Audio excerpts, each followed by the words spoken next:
नमस्कार, मैं हूं अखिलेश आनंद। आप देख रहे हैं इंडिया चाहता है। देश में धार्मिक स्थलों को लेकर विवाद हर रोज एक नया मोड़ लेता है। ज्ञानवापी और मथुरा का विवाद तो सदियों से चला आ रहा है, लेकिन इस फहरिस्त में अब रोज एक नया शहर जुड़ जाता है। कभी मंगलुरु, कभी लखनऊ, कभी आगरा, कभी अजमेर। धार्मिक स्थलों पर दावे का यह सिलसिला थमने का नाम नहीं ले रहा। कई मामले कोर्ट तक पहुंच चुके हैं, तो कुछ में सरकारी चिट्ठी पत्री हो रही है। लेकिन रोज रोज हो रहे नए नए दावों से देश के भाईचारे पर खतरा पैदा हो रहा है।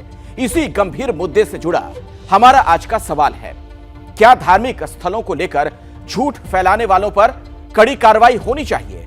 हां और नहीं में आप अपना जवाब दें। आप एबीपी न्यूज के ट्विटर हैंडल @ABP न्यूज पर जाकर अपना जवाब जरूर दीजिए। आपका फाइनल जवाब मैं शो के आखिर में दिखाऊंगा। विवादों का एक सिरा अब अजमेर से भी जुड़ गया है।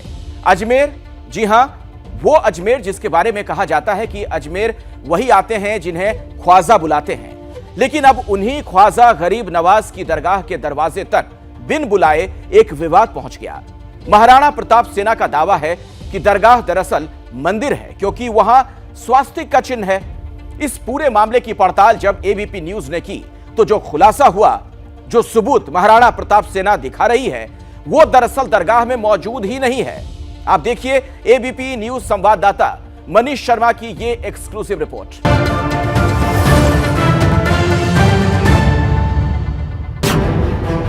अब ख्वाजा मोइनुद्दीन चिश्ती की उस दरगाह पर भी महाराणा प्रताप सेना ने हिंदू मंदिर होने का दावा ठोक दिया है, जबकि दूसरी तरफ दरगाह प्रशासन का दावा है कि यहाँ ऐसा कोई चिन्ह नहीं है।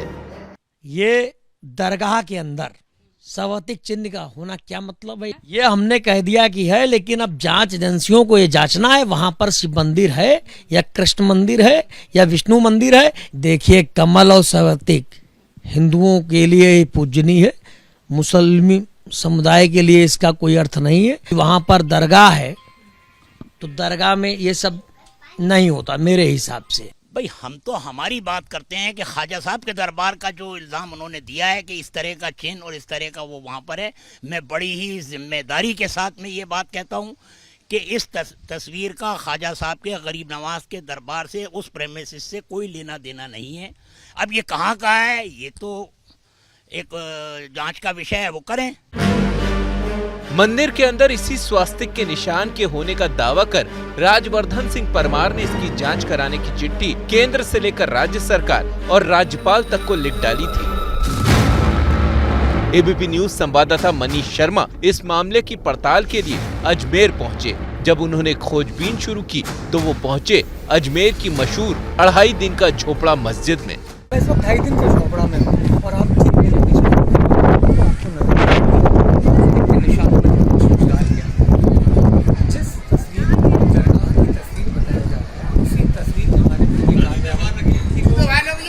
झोपड़े की तस्वीरें हैं।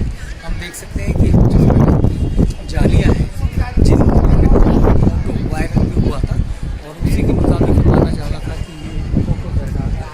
लेकिन इन तमाम चिन्हों को लेकर के ये बात सामने आई है कि ये जो तस्वीरें हैं, ये जो फोटो है, ये 2.5 दिन का झोपड़ा की है और कुछ इस तरीके की जो स्वास्तिक के निशान वाली जालियाँ हैं वो आज भी 2.5 दिन के झोपड़ा में देखने को मिल सकती हैं। अब ये तस्वीर देखिए जो एबीपी न्यूज संवाददाता मनीष शर्मा ने अपने कैमरे से खींची है। एक तरफ वो तस्वीर है जिसके आधार पर राजवर्धन सिंह दावा कर रहे हैं कि ख्वाजा मोइनुद्दीन चिश्ती की दरगाह मंदिर है, और दूसरी तरफ है वो तस्वीर जो एबीपी न्यूज संवाददाता मनीष शर्मा ने 2.5 दिन के झोपड़े में खींची है। दोनों तस्वीरें बिल्कुल एक जैसी हैं। अब सवाल ये है कि क्या राजवर्धन परमार 2.5 दिन के झोपड़े की तस्वीर दिखाकर जबरदस्ती का विवाद खड़ा कर रहे हैं? गरीब नवाज का दरबार 800 सालों से गंगा जमनी तहजीब का एक बहुत बड़ा गहवारा रहा है और इस दरबार में मुसलमानों की नहीं, लाखों करोड़ों हिंदू और दूसरे मज़हब के लोगों की भी आस्था जुड़ी हुई है। इस दरबार से हमेशा मोहब्बत और अमन का पैगाम दिया गया है। एबीपी न्यूज के इस खुलासे के बाद राजवर्धन सिंह परमार का क्या कहना है? क्या वो अब भी अपने दावे पर टिके हैं? आइए आपको सुनवाते हैं। ये स्वास्तिक चिन्ह है, ये तो मैं पुष्टि करता हूँ, ये दिख रहा है। सर, मुझे इसके ऊपर ये जो फूल है ना, ये भाजपा का चिन्ह दिख रहा है। भाजपा वाले कहेंगे ये हमारा हेडक्वार्टर था, तो क्या करेंगे? आपके संवाददाता महोदय वहां गए और उन्होंने कहा यह मस्जिद है, लेकिन मैं कहता हूं इसकी भी जांच हो, ये मंदिर है। ख्वाजा गरीब नवाज की दरगाह में बरसों से मुसलमानों से ज्यादा हिंदू जाते रहे हैं। ये जगह कोई ऐसी जगह नहीं है जहां हिंदुओं के जाने पर कोई पाबंदी है। हम आपको अजमेर के लोगों की गवाही सुनवाते हैं जो इस दरगाह में आते जाते रहे हैं। इस विवाद पर उनका क्या कहना है, पहले ये सुन लीजिए। क्या है कि किसी के पास इसके पुख्ता सबूत नहीं है भी इस जगह पर ये स्वास्तिक चिन्ह थे या इस जगह पर कोई चीज थी ऐसी, ठीक है। ये क्या है कि अफवाहें फैलाना है, सीधी सी बात है। इस तरह के जो लोग हैं जो सांप्रदायिक दंगे फैला रहे हैं, उनके वजह से जो आम जो कम्युनिटी हिंदू मुस्लिम है, जो पहले अपनी भाईचारे से रह रहे थे, वो आज वो भाईचारा खत्म होता जा रहा है। हिंदू भी आते हैं, मुस्लिम भी आते हैं, सिख भी आते हैं, पूरे दुनिया से सब जने आते हैं यहाँ पर। अजमेर के हिंदू जो दरगाह में कई बार जा चुके हैं, उन्होंने ये निशान नहीं देखा। तो आपने देखा, एबीपी न्यूज पर सबूत देखने के बाद भी महाराणा प्रताप सेना अपने दावे पर अड़ी हुई है। अब आपको बताते हैं कि जहां ये स्वास्तिक का निशान मिला है, उस 2.5 दिन के झोपड़े का इतिहास आखिर क्या है। 2.5 दिन का झोपड़ा सैकड़ों साल पुरानी मस्जिद है जो इस शहर के आकर्षण का केंद्र है। इस मस्जिद का इतिहास 800 साल पुराना है। 1192 में मोहम्मद गोरी के आदेश पर कुतुबुद्दीन ऐबक ने इसे बनवाया था। यहां पर पहले संस्कृत विद्यालय और मंदिर था, जिसे तोड़कर इसका निर्माण किया गया। आपको बता दें कि मस्जिद के बाहर जो शिलालेख लगा है, उसमें विद्यालय और मंदिर तोड़ने का जिक्र है। मस्जिद में लगे 70 स्तंभ ध्वस्त किए गए मंदिरों के हैं, जो इस बात की गवाही देते हैं कि मंदिरों को तोड़ा गया। 90 के दशक में इस परिसर से कई मूर्तियां मिली थी जिन्हें संरक्षित किया गया है। यानी जिस स्वास्तिक के निशान को महाराणा प्रताप सेना दिखा रही है, उसका सच यह है कि वो मंदिर तोड़कर बनाई गई मस्जिद के अंदर है और इस ऐतिहासिक तथ्य को छिपाया नहीं गया है। अहम बात यह कि जिस अजमेर की दरगाह की जांच की मांग की जा रही है, उस दरगाह में जाने आने में कोई रोक टोक नहीं है। वहां मुसलमानों से ज्यादा हिंदू श्रद्धालु जाते हैं और सैकड़ों सालों के इतिहास में किसी ने भी स्वास्तिक का निशान देखने का दावा नहीं किया।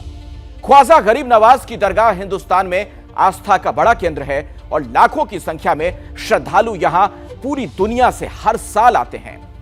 अजमेर में सूफी संत ख्वाजा मोइनुद्दीन चिश्ती की दरगाह है। आपको बता दें, यह दरगाह दरअसल 13वीं शताब्दी में बनाई गई। इस दरगाह का निर्माण मुगल बादशाह हुमायूं ने करवाया था। इसके बाद दरगाह के अंदर अकबर और शाहजहां ने मस्जिद का निर्माण करवाया। हर रोज यहां 20 से 22 हजार श्रद्धालु आते हैं, जिनमें बड़ी संख्या में हिंदू श्रद्धालु शामिल हैं। उर्स के दौरान यह संख्या बढ़कर 5 लाख तक हो जाती है। दरगाह में किसी धर्म के लोगों पर पाबंदी नहीं है। तो अब सवाल यह है कि क्या इस तरीके का विवाद जानबूझकर पैदा किया जा रहा है? क्या इसे नफरत फैलाने की कोशिश न माना जाए? इसकी शुरुआत ज्ञानवापी मामले से हुई और अब पॉपुलर फ्रंट ऑफ इंडिया जैसे संगठन भी इसके जरिए मुसलमानों को भड़काने का खेल रच रहे हैं। आप देखिए संवाददाता ओम प्रकाश तिवारी की यह खास रिपोर्ट।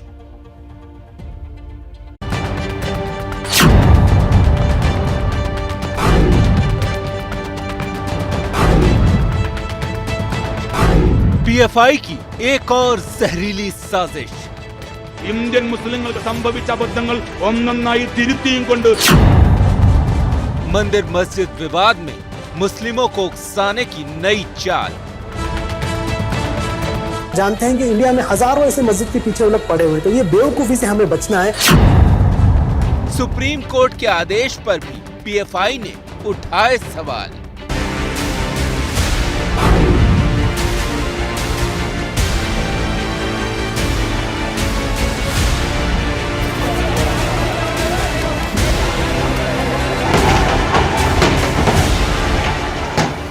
दिल्ली से लेकर राजस्थान के करौली और यूपी के हाथरस से लेकर कर्नाटक के हिजाब कांड तक जिस संगठन पर हिंसा और दंगे भड़काने के आरोप लगे हैं, अब उसी चरमपंथी संगठन पॉपुलर फ्रंट ऑफ इंडिया यानी पीएफआई की नई साजिश का खुलासा हुआ है।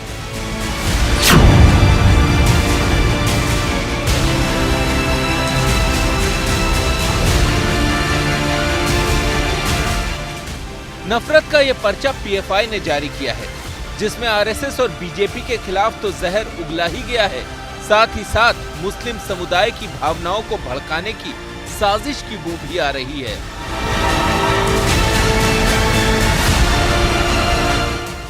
सोशल मीडिया पर पीएफआई नेताओं की तरफ से वीडियो प्रोपेगेंडा भी चलाया जा रहा है।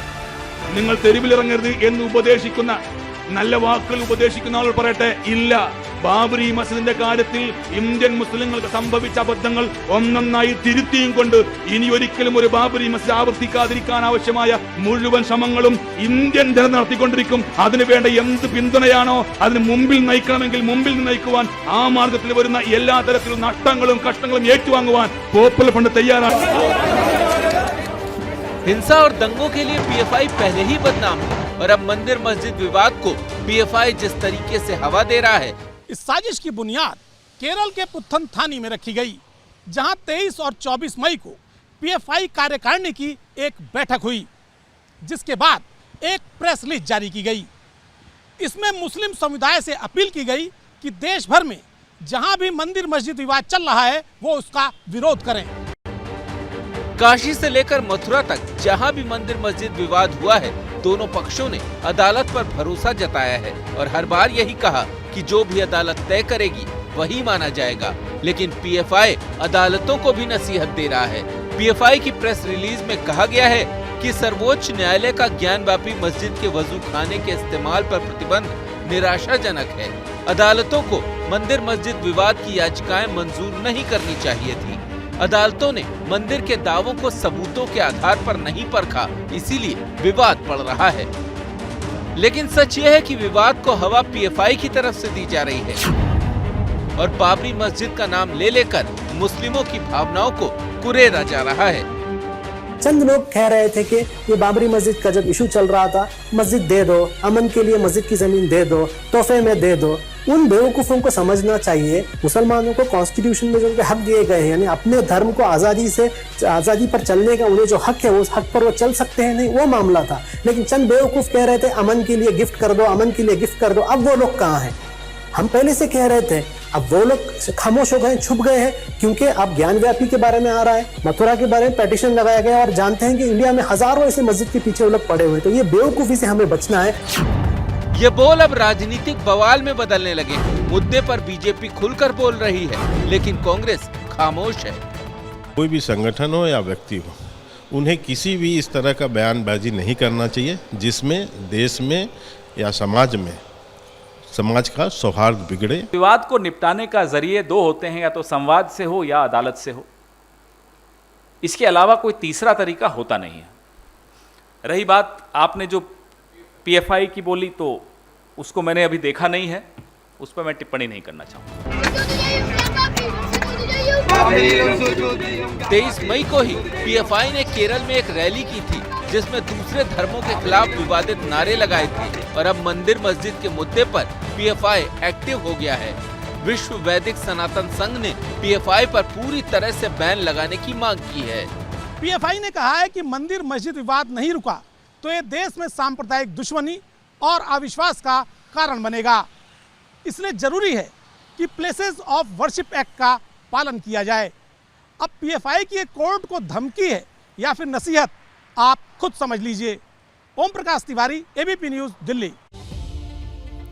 संविधान की दुहाई और कोर्ट को नसीहत देने वाला ये वही पॉपुलर फ्रंट ऑफ इंडिया नाम का संगठन है, जिसे केरल हाईकोर्ट ने 2020 में चरमपंथी संगठन बताया था। हाल की घटनाओं को ही देखें तो विवादों से इसका नाम जुड़ा रहा है। पीएफआई ने इसी साल 21 मई को केरल के कार्यक्रम में भड़काऊ नारेबाजी की थी। आपको बता दें कि 16 अप्रैल को दिल्ली के जहांगीरपुरी दंगे में साजिश का आरोप भी संगठन पर लगा था।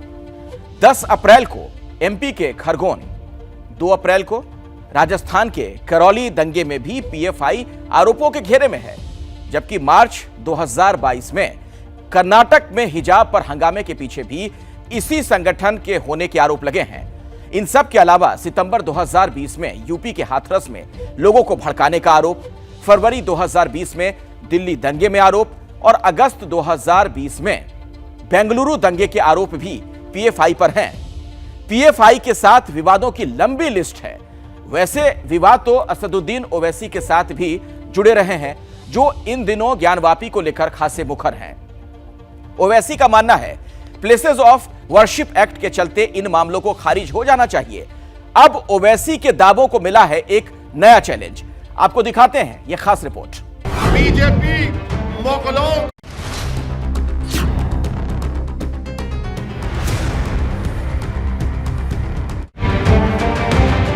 कोर्ट का ऑर्डर सरासर गलत है और 91 और सुप्रीम कोर्ट के जजमेंट का वायलेशन करता है। 91 का पार्लियामेंट का कानून कहता है कि उन पर केस बुक करो, जेल भी जाओ।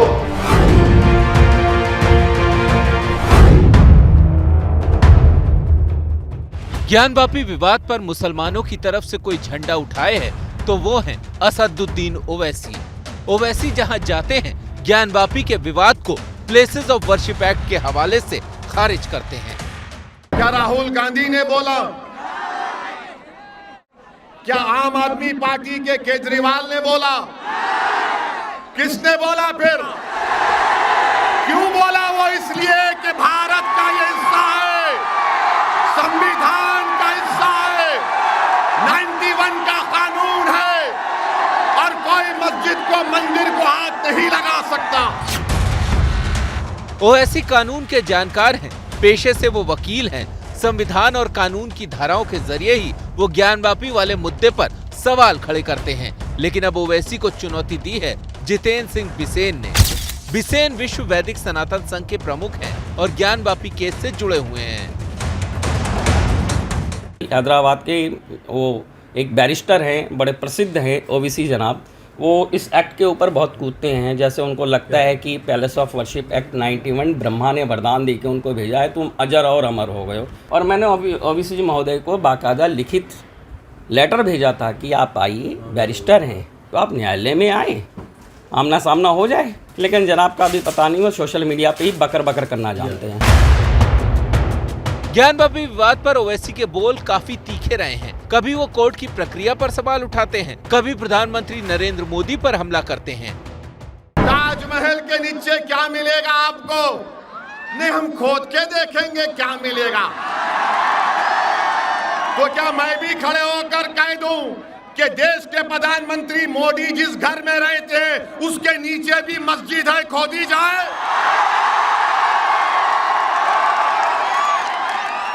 अगर तुम्हारी आस्था है तो मेरी आस्था नहीं है। अब ओवैसी के ऐसे ही तीखे बोल को लेकर बीजेपी नेता मनोज तिवारी उन्हें बदमाश कह रहे हैं तो साध्वी प्राची उन पर संगीन आरोप लगा रही हैं। ओवैसी तो कह रहे हैं कि हम हर इस तरह से अयोध्या दे दिए, इस तरह ये नहीं देंगे और अंत तक लड़ेंगे। तो वो बदमाश है, बदमाश है।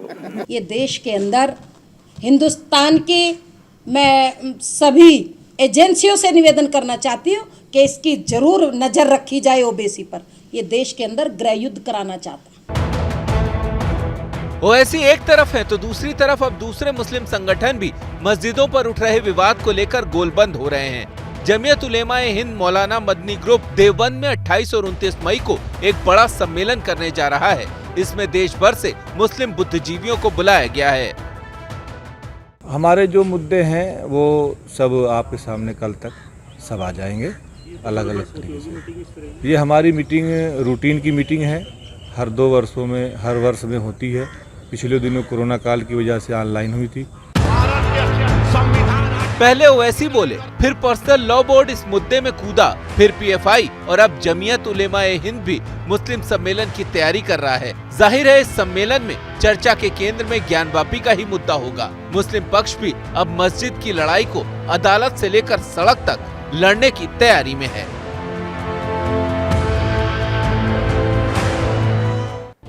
इस बीच ज्ञानवापी विवाद में सर्वे के दौरान खींची गई तस्वीरों को लेकर अब संग्राम छिड़ा है। हिंदू पक्ष ने इन तस्वीरों और वीडियो को उपलब्ध कराने की मांग की, जिसे कोर्ट ने मान लिया। ये वीडियो और तस्वीरें 30 मई को हिंदू पक्ष को दी जाएंगी, लेकिन इसे लेकर विवाद छिड़ गया है।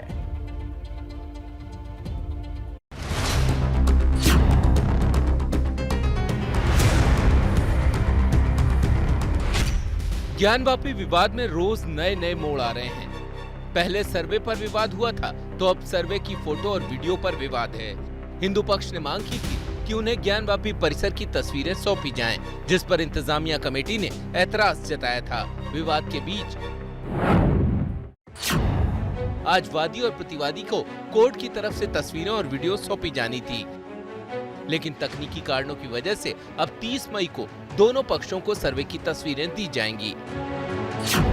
लेकिन पेच यहाँ भी फंस गया है, क्योंकि इंतजामिया कमेटी ने कोर्ट से मांग की है कि फोटो और वीडियो सार्वजनिक न किए जाएं, जिस पर हिंदू पक्ष ने लिखित आपत्ति दर्ज करा दी है।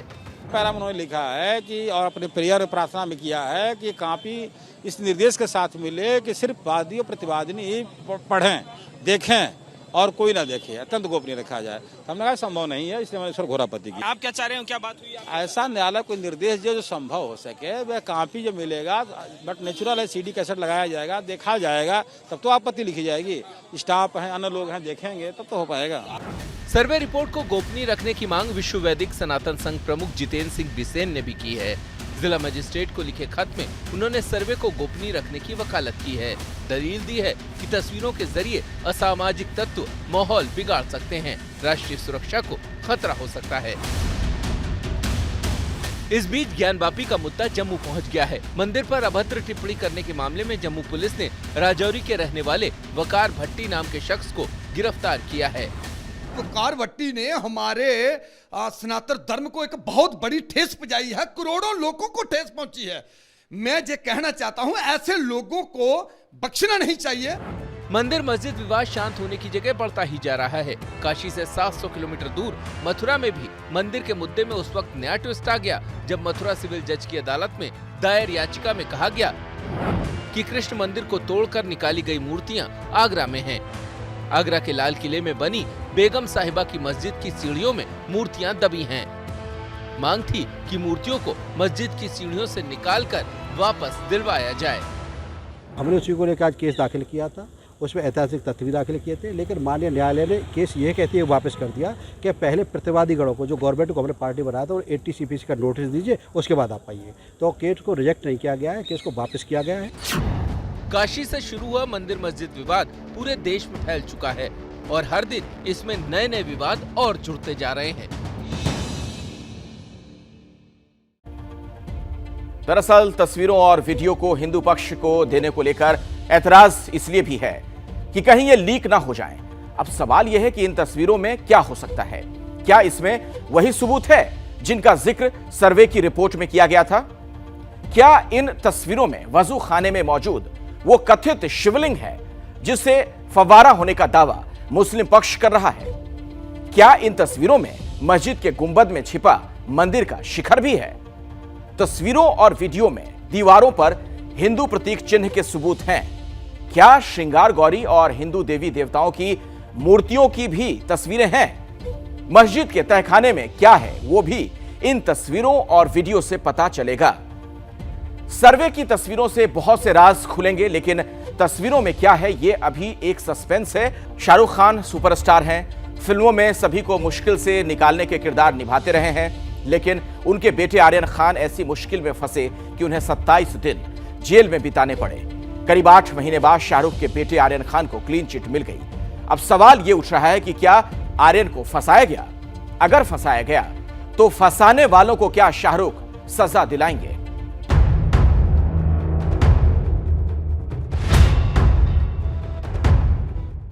आखिरकार शाहरुख खान के बेटे आर्यन खान की मुश्किलें, परेशानी खत्म हुई।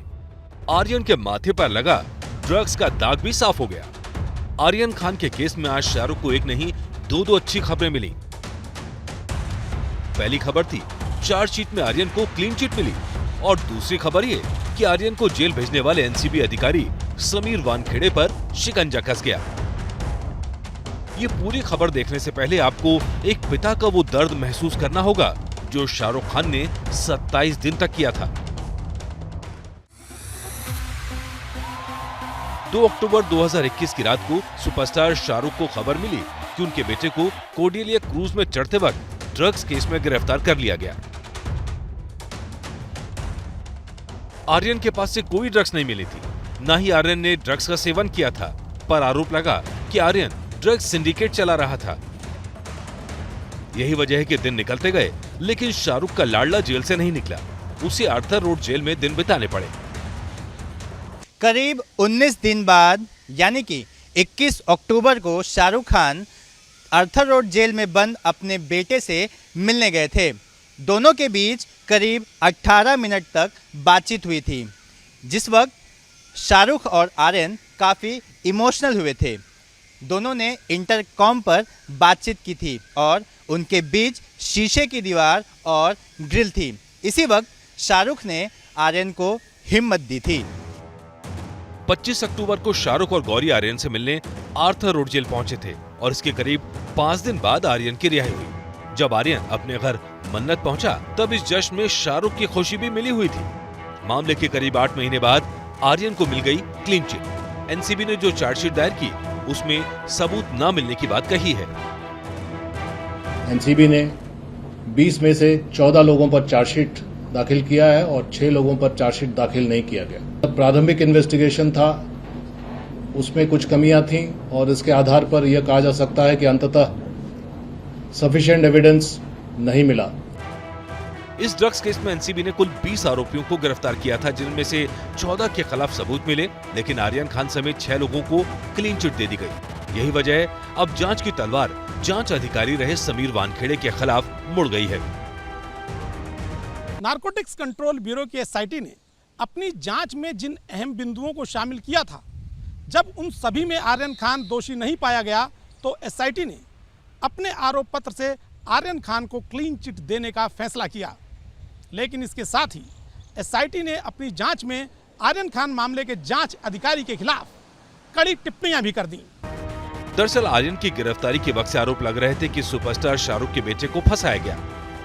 मामले में पंच केपी गोसावी और मनीष भानुशाली विवादों में आए थे, जिसके बाद एनसीबी की कार्यप्रणाली पर सवाल खड़े हुए। इसीलिए 6 नवंबर 2021 को यह केस वानखेड़े से लेकर एसआईटी को सौंप दिया गया था। सूत्रों के मुताबिक इस रिपोर्ट में साफ तौर पर कहा गया कि मामले के जांच अधिकारी समीर वानखेड़े ने कई टेक्निकल गलतियां की। केंद्र सरकार ने एसआईटी की रिपोर्ट को गंभीर मानते हुए केंद्रीय वित्त मंत्रालय को इस मामले में कड़ी कार्रवाई के निर्देश दिए हैं। केंद्र सरकार के सूत्रों के अनुसार आर्यन ड्रग्स मामले के जांच अधिकारी समीर वानखेड़े के खिलाफ कार्रवाई के तहत सबसे पहले उन्हें संवेदनशील पोस्टिंग से हटाया जाएगा। उसके बाद उनका विजिलेंस विभाग उन्हें चार्जशीट देगा और उनसे सवाल जवाब करेगा। सूत्रों के मुताबिक इस कार्रवाई के दौरान यदि समीर वानखेड़े अपने विजिलेंस विभाग को संतुष्ट नहीं कर पाए तो उनके खिलाफ कड़ी कार्रवाई की सिफारिश की जा सकती है, जिसके तहत उनकी सैलरी इंक्रीमेंट से लेकर उन्हें बर्खास्तगी तक की सिफारिश हो सकती है। सरकार तो एक्शन लेगी, लेकिन क्या शाहरुख कोई एक्शन ले सकते हैं? देखिए, अगर वो चाहे तो वो डिफेमेशन का केस पुटअप कर सकते हैं, वो चाहे तो सस्पेंशन मांग सकते हैं काफ़ी लोगों की, वो चाहे तो डिसिप्लिनरी इंक्वायरी बिठा सकते हैं अगर पर्सनली कंप्लेंट एप्लीकेशन पुटअप करे तो। शाहरुख ने पूरे मामले में चुप्पी बनाए रखी, न जेल में मिलते समय कुछ बोले न बाद में। जब मामला गर्म था तो वो शूटिंग के लिए विदेश पहुंच गए, लेकिन उन्होंने आर्यन के लिए सबसे महंगे वकील लगाए, हर कोशिश की, और अब तो शाहरुख की मेहनत रंग लाई और उनके लाडले से ड्रग्स का दाग हट गया। आर्यन खान ने करीब 1 महीने जेल में गुजारे। ऐसे में चार्जशीट में उनके नाम का होना कई सवाल खड़े करता है। सवाल यह है, क्या आर्यन को जानबूझकर फंसाया गया? सबूत न होने पर भी उनके लिंक ड्रग सिंडिकेट से जुड़े हुए क्यों बताए गए? तीसरा सवाल यह है, क्या आर्यन को वसूली के लिए पकड़ा गया? इस मामले की जांच समीर वानखेड़े कर रहे थे। ऐसे में यह सवाल है कि क्या समीर वानखेड़े पर कार्रवाई होगी?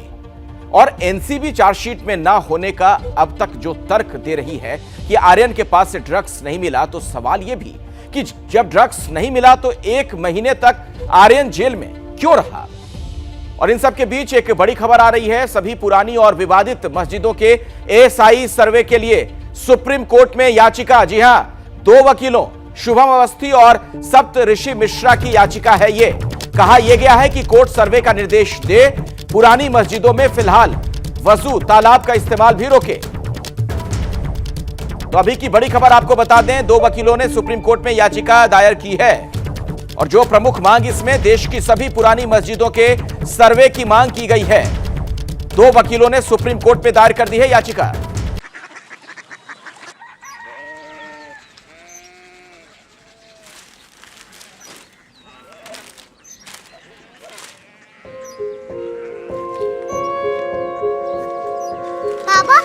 बाबा? कोरिया सिटी जानिए ना।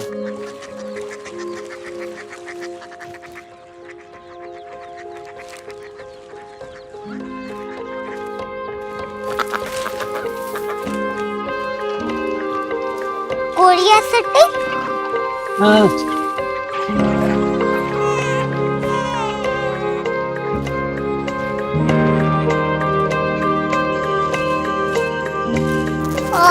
कोरिया सिटी कहाँ पे है? शहर अंग्रेजी लगे हैं।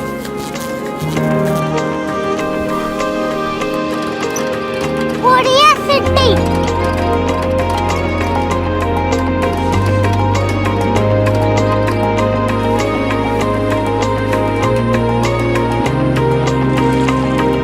वो बहुत दूर है।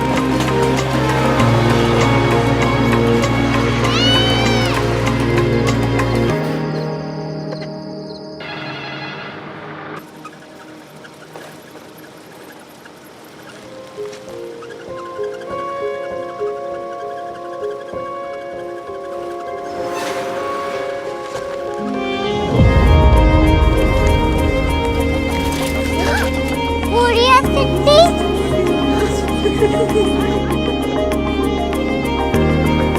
दुनिया कुछ लोग बड़े होते हैं। कोरिया सिटी कहाँ है? प्रोफेसर साहब को पता होगा।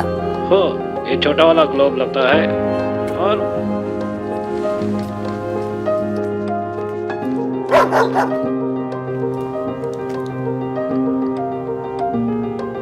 पता नहीं, मेरी बेटी से जाके मिल लो, शायद उसे मालूम हो।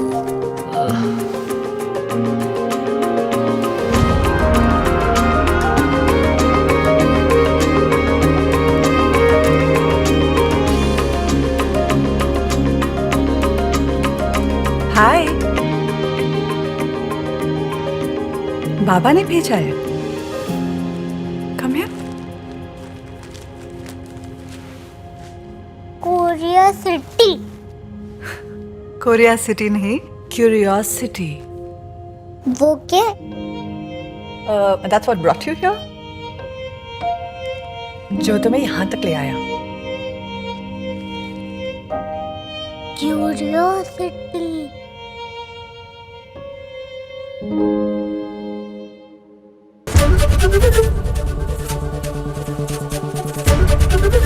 ABP न्यूज आपको रखे आगे।